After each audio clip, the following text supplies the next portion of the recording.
Bollywood silver screen present করছে the রেভান্ট, একটি সত্য ঘটনা অবলম্বনে তৈরি চলচ্চিত্র। গল্প শুরু হয় 1823 সালের এক বরফ ঢাকা অরণ্যে।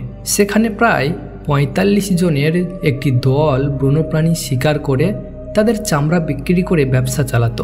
এই দলের মধ্যে ছিলেন এক অভিজ্ঞ শিকারী হিউ গ্লাস এবং তার ছেলে হক। একদিন যখন তারা সবাই শিকারে ব্যস্ত, তখন হঠাৎ করে একটি আদিবাসী গোষ্ঠী তাদের উপর আক্রমণ চালায়।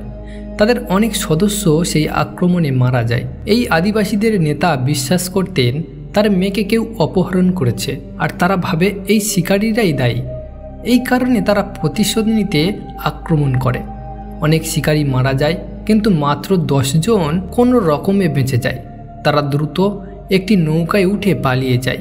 কিন্তু বিপদ এখানেই শেষ নয়, কারণ এই গোটা অঞ্চল আদিবাসীদের দখলে, আর তারা নদীর আশেপাশে ঘুরে বেড়াচ্ছে। যে কোনো সময় আবারও আক্রমণ করতে পারে। এই অবস্থায় সবাই যখন দিশেহারা, তখন ক্যাপ্টেন হিউ গ্লাসকে জিজ্ঞাসা করে, এখন আমাদের কি করা উচিত? গ্লাস বলে, এই নৌকা ছেড়ে আমাদের জমিন পথ ধরে চলা উচিত। কিন্তু দলের এক সদস্য গ্লাসের সঙ্গে দ্বিমত পোষণ করে। সে বলে, জমির পথটা অনেক লম্বা, যদি আমরা পায়ে হাঁটি তাহলে আদিবাসীরা সহজেই আমাদের ধরতে পারবে। আমাদের বাড়ি পৌঁছাতে কয়েক সপ্তাহ লেগে যাবে। তবুও ক্যাপ্টেন সিদ্ধান্ত নেয়, গ্লাস এই জায়গার ভূগোল ভালো চেনে, তাই ওর দায়িত্ব আমাদের নিরাপদে পৌঁছানোর। অবশেষে সবাই মিলে ঠিক করে জমির পথেই যাবে। তারা নৌকা ছেড়ে জঙ্গলের দিকে হাঁটতে শুরু করে। নৌকাটা তার নদীতে ভাসিয়ে দেয়, যাতে আদিবাসীরা সেটা অনেক দূরে গিয়ে খুঁজে পায় এবং তাদের দৃষ্টি ভুল পথে চলে যায়। তারা নিজেদের শিকার করা পশুর চামড়াগুলো পাথরের নিচে লুকিয়ে রাখে, যাতে ভবিষ্যতে আবার ফিরে এলে এগুলো খুঁজে পাওয়া যায়। তারপর তারা পায়ে হেঁটে গভীর জঙ্গলের দিকে রওনা দেয়। কিন্তু এখানেই আরেকটা বড় সমস্যা, এই এলাকায় শীত ভয়ানক। তাদের যাত্রার দীর্ঘ হয়তো কয়েক সপ্তাহ, আর সেই সময় পড়ে যাবে হাড় কাঁপানো শীত। তবুও তাদের সামনে আর কোনো উপায় নেই। তাদের বেঁচে থাকার লড়াই এখন শুরু হয়েছে প্রকৃতির বিরুদ্ধে। সবাই প্রস্তুত এবং এখন তারা ঘন জঙ্গলের ভেতর দিয়ে হাঁটতে শুরু করে। রাত হয়ে আসে, তারা জঙ্গলের মাঝে ডেরা করে ঘুমিয়ে পড়ে। পরের দিন সকালে দেখা যায় তাদের নেওয়া সিদ্ধান্ত একদম ঠিক ছিল, কারণ আদিবাসীরা তাদের ফেলে যাওয়া নৌকায় পৌঁছে যায়। তারা বুঝতে পারে নৌকাতে কেউ নেই, মানে শিকারীরা পায়ে হেঁটে উত্তর দিকে রওনা হয়েছে। তাদের একজন বলে, ওদের পায়ের ছাপ আমি উত্তরমুখী যেতে দেখছি। এ কথা শুনে আদিবাসীরা সিদ্ধান্ত নেয় তারা পেছন থেকে তাড়া করবে এবং শিকারীদের শেষ করে দেবে। এদিকে গ্লাসও তার দল উত্তর দিকে হাঁটতে থাকে।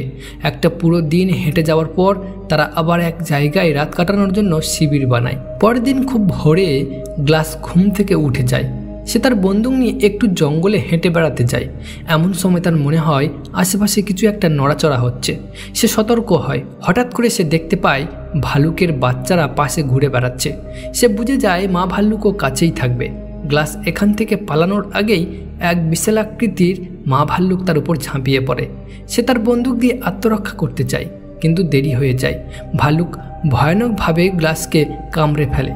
গ্লাস মাটিতে লুটিয়ে পড়ে, জখম হয়ে যায়, রক্তে ভিজে যায় তার শরীর। ভালুক তখন একটু দূরে সরে যায়, আর গ্লাস কষ্ট করে তার বন্দুক তুলতে চেষ্টা করে। ভালুক আবারও ফিরে আসে, কিন্তু এইবার গ্লাস গুলি ছুঁড়ে মারে। তবুও ভাল্লুক একটা গুলিতে মরার মতো নয়। সে আবারও একবার গ্লাসকে ধরাশায়ী করে দেয়, তার গলা ছিঁড়ে ফেলে। শরীর জুড়ে বিশাল গভীর ক্ষত। ভালুক আবার একটু সরে যায়। গ্লাস এবার তার কোমর থেকে ছুরি বের করে। ভালুক তখন কিছুটা ক্লান্ত, আহত, কিন্তু হঠাৎ দ্বিতীয়বারের মতো ভালুক আবার গ্লাসের উপর ঝাঁপিয়ে পড়ে। গ্লাস তখন ছুরি দিয়ে একের পর এক ভালুকের পেটে আঘাত করতে থাকে। তারা দুজনেই একটা ঢালু জায়গা দিয়ে গড়াতে গড়াতে নিচে পড়ে যায়। ভালুক গ্লাসের ওপর আছড়ে পড়ে। ভালুক মরেছে, কিন্তু গ্লাসও প্রায় মৃত। তার গলা ছিঁড়ে গেছে, শরীর জুড়ে রক্ত, এবং সে যন্ত্রণায় কাতর। এই অবস্থায় তার সহযোদ্ধারা তাকে খুঁজে পায়। তারা দেখে গ্লাসের ওপর একটা বিশাল ভাল্লুক পড়ে আছে। অনেক কষ্টে তারা সেই মৃত ভাল্লুকটাকে সরিয়ে গ্লাসকে উদ্ধার করে। সবাই মিলে গ্লাসকে তার শরীরের নিচ থেকে টেনে বের করে আনে। তাদের মধ্যে একজন গভীর ক্ষতগুলো সেলাই করতে শুরু করে। গ্লাসের গলা প্রায় ছিঁড়ে গেছে, তার সারা শরীরে গভীর ক্ষত, আর একটি পা ভেঙে গেছে, মানে সে চলতে পারবে না। সবাই ধরে নেয় সে আর 1 ঘন্টাও বাঁচবে না। অন্যদিকে আদিবাসীরা যারা এই শিকারীদের হত্যা করতে চায় তারা এই দলের ফেলে যাওয়া পশুর চামড়া সংগ্রহ করে। সেই সব চামড়ার বিনিময়ে তারা ঘোড়া ও আগ্নেয়াস্ত্র সংগ্রহ করে। এর আগে তারা শুধুই ধনুক বাণ দিয়ে আক্রমণ করত, কিন্তু এখন তাদের হাতে বন্দুক, আর এটা শিকারীদের জন্য আরও ভয়ঙ্কর বিপদ। এদিকে শিকারী দলের লোকেরা গ্লাসের জন্য কাঠ দিয়ে একটি স্ট্রেচার বানায়। তারা গ্লাসকে সেইখানেই শুইয়ে তাকে নিয়ে পাহাড়ের পথ ধরে এগোতে শুরু করে, কিন্তু সামনে কেবল উঁচু খাড়া পাহাড়ি রাস্তা। এই রকম অবস্থায় গ্লাসকে নিয়ে ওঠা প্রায় অসম্ভব। তখন তাদের ক্যাপ্টেন আদেশ দেয়, গ্লাসের মুখে কাপড় চেপে ধরো। আসলে সে গ্লাসকে গুলি করে মারতে চায়, কারণ তার মনে হয় গ্লাস বেঁচে ফিরবে না, কেবল কষ্ট পাচ্ছে। এভাবে বহন করা একদম অসম্ভব। ঠিক তখনই গ্লাসের ছেলে হক বাধা দিয়ে বলে, এটা করো না। ছেলের কথায় ক্যাপ্টেনের মন গলে যায়, কারণ গ্লাসের কারণেই এই দলের অনেকেই বেঁচে আছে। তখন ক্যাপ্টেন বলে, যে গ্লাসের পাশে থেকে ওর দেখাশোনা করবে রকি মাউন্টের ফার কোম্পানির পক্ষ থেকে $70 পাবে। তিনি চান গ্লাস যেন প্রাকৃতিকভাবে মারা যায়। তখন তাকে সম্মানের সঙ্গে সমাধি দেওয়া হয়, তারপর বাকিরা ফিরে যাবে। গ্লাসের ছেলে হক বলে, আমি থাকবো। আরেকজন তরুণও বলে, আমিও থাকবো, টাকা পাই বা না পাই। তাদের মধ্যে একজনের নাম ফিটজ। সে বলে, $70 খুবই কম। ক্যাপ্টেন বলে, ঠিক আছে, তাহলে $100। হক ও অন্য তরুণ তখন বলে, তুমি চাইলে আমাদের টাকাও নিয়ে নিতে পারো। তখন ফিটজ বলে, $300 হলে আমি রাজি, এতে আমি একটা ঘর কিনতে পারবো। তখন ফিটজও থেকে যাওয়ার সিদ্ধান্ত নেয়। এখন গ্লাস, তার ছেলে হক, এক তরুণ আর ফিটজ, এই 4 জন থেকে যায়। বাকিরা যাত্রা শুরু করে বাড়ির দিকে। ফিটজ ভাবছিল গ্লাস 1-2 দিনের মধ্যেই মারা যাবে, কিন্তু গ্লাস বেঁচে থাকে। একদিন সন্ধ্যায় যখন সে একা, এরপর ফিটজ গ্লাসের খুব কাছাকাছি এসে বলে, তুমি মরো না কেন? তোমার কারণেই আমরা সবাই মরতে যাচ্ছি। যদি তুমি নিজেই জীবন দাও তাহলে তোমার ছেলে আর আমাদের জীবনও বাঁচানো যাবে। সে জানে যদি আদিবাসীরা এসে পড়ে সবাই মারা পড়বে। তখন সে গ্লাসকে বলে, আমি এখন তোমার নাক আর মুখ চেপে ধরতে যাচ্ছি, চোখ বন্ধ করো আর আমাকে অনুমতি দাও। কিন্তু গ্লাস চোখ বন্ধ করে না। তখন ফিটজ বলে, তোমাকে চোখ বন্ধ করার দরকার নেই। এরপর সে গ্লাসের নাক ও মুখ চেপে ধরে। গ্লাস তখন দম বন্ধ হয়ে তীব্র যন্ত্রণায় ছটফট করতে থাকে। এমন সময় গ্লাসের ছেলে হক পেছন থেকে এসে বন্দুকের কুণ্ড দিয়ে ফিটজের মাথায় আঘাত করে। ফিটজ পড়ে যায় কিছু দূরে। সে উঠে গ্লাসের ছেলেকে বোঝানোর চেষ্টা করে যে সে এটা কেন করছিল, কিন্তু হক তার দিকে বন্দুক তাক করে। ফিটজ বন্দুকটা কেড়ে নেয় এবং একটি ছুরি বের করে হককে ছুরি মেরে ফেলে। গ্লাসের গলা কাটা থাকায় সে কিছু বলতে বা চিৎকার করতে পারে না। তার পা ভাঙা, তাই ছেলেকে বাঁচাতেও পারে না। সে কেবল অসহায়ের মতো নিজের ছেলেকে মরতে দেখে। এরপর ফিটজ হকের মৃতদেহকে একটি ঢালের আড়ালে লুকিয়ে রাখে, যাতে পরে ছেলেটা এসে কিছু বুঝতে না পারে। তারপর সেই ছেলেটা এসে গ্লাসকে কিছু জিজ্ঞাসা করলে গ্লাস কথা বলতে পারে না, কারণ তার গলা থেকে আওয়াজ বের হয় না। রাত হয়, সবাই ঘুমিয়ে পড়ে। সকালে ফিটজ ব্রিজের কানে ফিসফিস করে বলে, এই জায়গা থেকে সামান্য দূরে প্রায় 20 জন আদিবাসী রয়েছে, তারা আমাদের দিকেই আসছে। এটা শুনে ব্রিজ ভয় পেয়ে যায়। সে বলে, হক কোথায়? ফিটজ তখন ঠান্ডা মাথায় বলে, যদি সে বেঁচে থাকে ওকে খুঁজে পাবে। ওই ছেলে বলে, গ্লাস এখনও বেঁচে আছে।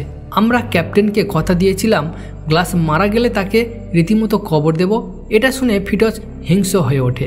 সে গ্লাসকে জোরে টানতে টানতে কাছে নিয়ে আসে, যদিও গ্লাসের পুরো শরীর গভীর ক্ষত রয়েছে। সে ব্যথায় চিৎকার করে। ফিটজ মাটিতে একটি গর্ত খুঁড়ে গ্লাসকে সেখানে ফেলে দেয় এবং তার ওপরে মাটি দিতে শুরু করে। তখন ব্রিজ বলে, তুমি কি করছো? ফিটজ উত্তর দেয়, আজ নয়তো কাল সে মরবেই। আমরা কথা দিয়েছিলাম তাকে কবর দেব, তাই আমি সেটাই করছি।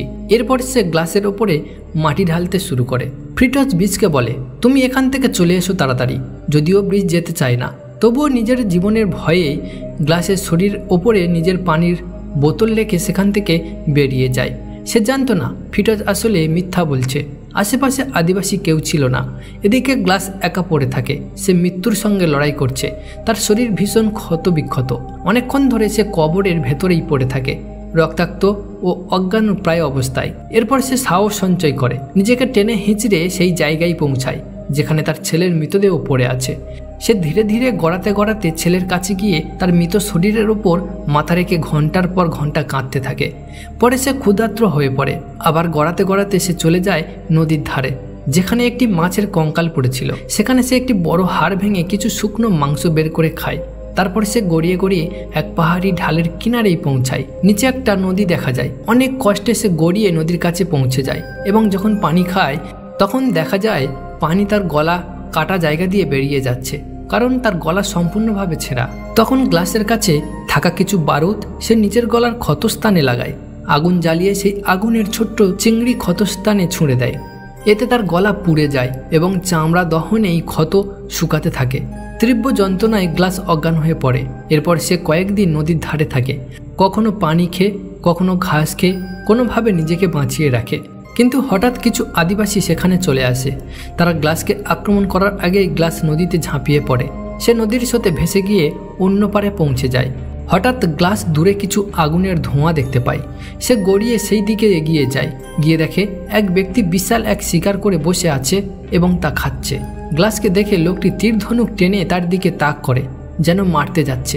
তখন গ্লাস কোনো কথা বলতে না পারলেও ইশারায় বোঝায়, আমাকে খাবার দাও, আমি ক্ষুধার্ত। আর সেও বোঝায়, আমার এই অবস্থা এক হিংস্র জানোয়ার করেছে, আর আমার নিজের লোকেরা আমাকে মারার জন্য এখানে ফেলে গেছে, এমনকি আমার ছেলেকেও তারা মেরে ফেলেছে। এই আদিবাসী লোকটিও অনেক কষ্টে আছে। তার গোটা পরিবার, পুরো গ্রাম আগুনে পুড়িয়ে মেরে ফেলা হয়েছিল। তাই সে গ্লাসের দুঃখ বুঝতে পারে। সে তাকে খাবার দেয় এবং বলে, তুমি আমার সঙ্গে যেতে পারো। লোকটির একটি ঘোড়াও ছিল, ফলে তাদের যাত্রা কিছুটা সহজ হয়। এদিকে ফিটজ আর সেই ছেলেটা যারা গ্লাসকে মরতে রেখে চলে গেছিল, তারা পথে হাঁটছিল। ছেলেটি বুঝে ফেলে আসলে সেখানে কোনো আদিবাসী ছিল না। ফিটজ মিথ্যে বলেছিল শুধুমাত্র নিজের প্রাণ বাঁচাতে। ছেলেটি প্রতিবাদ করতে গেলে ফিটজ তাকে কথা দিয়ে ভুলিয়ে রাখে এবং তারা আরও পথ চলতে থাকে। পথটা একটি গ্রামে আসে, যেটিকে কেউ আগুনে জ্বালিয়ে দিয়েছে। সব লোকজনকে হত্যা করা হয়েছে। সেখানে তারা দুটো ঘোড়া পায় এবং তাতে চড়ে তারা গন্তব্যে পৌঁছে যায়। ফিটজ তখন ছেলেটিকে বলে, সত্যি কখনোই বলো না। যদি ওরা জানতে পারে আমরা কি করেছি, তাহলে আমাদের ফাঁসিতে ঝোলাবে।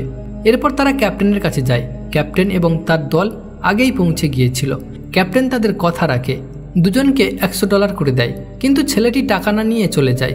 ফিটজ বলে, সফরে যা কিছু হয়েছে তার ধাক্কায় ছেলেটি মানসিকভাবে ভেঙে পড়েছে। সে তার নিজের এবং ছেলেটির টাকাও নিয়ে নেয়। তবে তার মুখে কিছু না থাকলেও ভিতরে সে বুঝতে পারে সে যা করেছে তা ঠিক না। এরপর গ্লাস সেই আদিবাসী লোকটির সঙ্গে আরও এগিয়ে যায়, কিন্তু পথেই শুরু হয় ভয়ানক তুষার ঝড়। গ্লাস অসুস্থ হয়ে পড়ে, তার ক্ষত আবার ফেটে যেতে থাকে। তখন সেই লোকটি গ্লাসের জন্য কাঠ দিয়ে একটা ছোট্ট কুটির তৈরি করে। সে গ্লাসের ভেজা কাপড় খুলে তাকে কুটিরের ভেতরে শুইয়ে দেয়। চারিদিক থেকে গায়ে কম্বল দিয়ে ঢেকে দেয় এবং সামনেই আগুন জ্বালায়, যাতে গ্লাস গরমে সুস্থ হতে পারে। পরের দিন গ্লাস উঠে দেখে লোকটা আর সেখানে নেই। সে কিছুটা সামনে এগিয়ে গিয়ে দেখে লোকটিকে গাছের ডালে ঝুলিয়ে ফাঁসি দেওয়া হয়েছে। এটা করেছে কিছু ফরাসি সৈন্য। এরপর গ্লাস চলে যায় ফরাসিদের ক্যাম্পে। সেখানে সে দেখে এক ফরাসি সৈন্য একটি আদিবাসী মেয়ের ওপর অত্যাচার করছে। গ্লাস সাহস করে মেয়েটিকে উদ্ধার করে এবং বন্দুক দিয়ে কয়েকজন সৈনিককে মেরে ঘোড়ায় চড়ে পালিয়ে যায়। সেই রাতে গ্লাস একটি ছোট্ট গাছের নিচে রাত কাটায়। সকালে উঠে দেখে কয়েকজন আদিবাসী তার পেছনে চলে এসেছে। তাদের মধ্যে 2-3 জনকে সে গুলি করে মেরেও ফেলে। তারপর নিজের ঘোড়ায় উঠে পালাতে শুরু করে, কিন্তু এখন আদিবাসীদের কাছেও ঘোড়া আছে, ফলে তাকে তাড়া করতে থাকে। গ্লাসের সামনে একটা খাড়া পাহাড় আর নিচে অনেক গভীর খাদ। গ্লাস জানে এখন থামা মানেই মৃত্যু, তাই সে সাহস করে ঘোড়া নিয়ে সেই খাদে ঝাঁপিয়ে পড়ে। পড়ে যাওয়ার সময় ঘোড়াটি একটি গাছে আছড়ে পড়ে মারা যায়, কিন্তু গ্লাস কোনোভাবেই বেঁচে যায়। তবে এখন বড় সমস্যা ঠান্ডা। আগে সে যেই ভালুকের চামড়া পেঁচিয়ে ঠান্ডা থেকে বাঁচছিল সেটা ওপরে রয়ে গেছে। এখন সে ঘোড়ার পেট কেটে ভেতরের মাংস বের করে ফেলে। তারপর ঠান্ডা থেকে বাঁচতে ঘোড়ার শরীরের ভেতরে ঢুকে পড়ে। সে জানে বাইরে ঠান্ডায় সে সারা রাত টিকে থাকতে পারবে না। সারা রাত সে ঘোড়ার মৃতদেহের ভিতরে কাটায়। ভোরবেলা গ্লাস ঘুম থেকে ওঠে এবং আবার তার যাত্রা শুরু করে। এদিকে ক্যামেরায় দেখায় গন্তব্যে ক্যাম্পে সেখানে ফিটজ, ছেলেটি এবং অন্যান্য আগে পৌঁছে গেছে। সেখানে এক ফরাসি সেনা আসে। সে আশ্রয় চায়। লোকেরা তাকে আশ্রয়ের বদলে কিছু টাকা চায়। তার কাছে বেশি টাকা ছিল না। সে কিছু টাকা দেয় এবং সঙ্গে একটি বোতল দিয়ে দেয়। এটা সেই বোতল যেটা গ্লাসের ওপর রেখে গিয়েছিল ব্রিজার, যখন তারা তাকে মৃত ভেবে মাটি চাপা দিচ্ছিল। ব্রিজার সেই বোতলটা ক্যাম্পে নিয়ে আসে। সেটাই ছিল গ্লাসের বোতল, যেটা তার শরীরের ওপর রাখা ছিল। এই দেখে সবাই ধরে নেয় গ্লাস হয়তো মারা গেছে, কিন্তু হক, গ্লাসের ছেলে, হয়তো এখনো বেঁচে আছে। তারা বোতলের উৎস জিজ্ঞাসা করলে লোকটি বলে, এটা আমি 30 মাইল দূরে এক জায়গায় পেয়েছি, হয়তো কারোর হাত থেকে পড়ে গিয়েছিল। এই কথা শুনে ক্যাপ্টেন সিদ্ধান্ত নেয় যে তিনি আর কয়েকজন সেই জায়গায় যাবেন, কারণ এখনও ধারণা করা হচ্ছে হক বেঁচে আছে। তারা তখনও জানে না যে ফিটজ গ্লাসের ছেলেকে মেরে ফেলেছে। তবে ঘটনাগুলো দেখে ক্যাম্পের সন্দেহ হয় হয়তো গ্লাস এখনও বেঁচে আছে। যখন তারা সেই জায়গায় পৌঁছায় তখন তারা আশ্চর্য হয়ে দেখে গ্লাস এখনও বেঁচে আছে। গ্লাসকে দেখে ক্যাপ্টেন আবেগপ্রবণ হয়ে যায়। ব্রিজার আর ফিটজ তো বলেছিল গ্লাস মারা গেছে। তখন ক্যাপ্টেন ব্রিজারকে গ্রেপ্তার করতে বলে এবং রাগে কাঁপতে কাঁপতে ক্যাম্পে ফিরে ফিটজকে খুঁজতে থাকে, কিন্তু ফিটজ তখন ক্যাম্পে থাকে না। খোঁজাখুঁজি করে ক্যাপ্টেন দেখতে পায় ফিটজ ক্যাপ্টেনের ব্যক্তিগত চেম্বারে ঢুকে টাকা পয়সা লুট করে পালিয়ে গেছে। তখন ক্যাপ্টেন সিদ্ধান্ত নেয় এই বিশ্বাসঘাতকের বিচার করতেই হবে। ক্যাপ্টেন গ্লাসকে বলে, আমি ফিটজকে ধরতে যাচ্ছি। গ্লাস বলেন, আমিও তোমার সঙ্গে যাব। আর সে আরও জানায়, ব্রিজার জানতো না যে আমি বেঁচে আছি। ফিটজ তাকে মিথ্যা বলেছিল। তারা দুজনে ঘোড়ায় চড়ে ফিটজের পিছনে রওনা হয়। ফিটজ যেদিকে পালিয়েছে তার ঘোড়ার পায়ের ছাপ দেখে তারা পথ চিনে নেয়। অনেক দূর যাওয়ার পর সেই ছাপ মিলে যায়।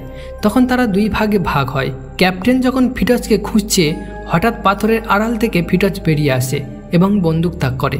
ক্যাপ্টেন বলে, তোমার বিরুদ্ধে খুন আর চুরির অভিযোগ আছে, আমার সঙ্গে চলো। কিন্তু ফিটজ রাজি হয় না। সে ক্যাপ্টেনকে গুলি করে মেরে ফেলে। গুলির শব্দ শুনে গ্লাস সেখানেই ছুটে আসে। সে দেখে ক্যাপ্টেনের নিথর দেহ মাটিতে পড়ে আছে। তখন গ্লাস একটা বড় কাঠ ভেঙে ক্যাপ্টেনের মৃতদেহের পিঠে বেঁধে দেয় যাতে সোজা করে তাকে ঘোড়ায় বসানো যায়। গ্লাস নিজে পেছনেই ঘোড়ায় মৃতের মানুষের মতো শুয়ে থাকে। দূর থেকে ফিটজ দেখে একজন ঘোড়ায় বসা আরেকজন শুয়ে আছে।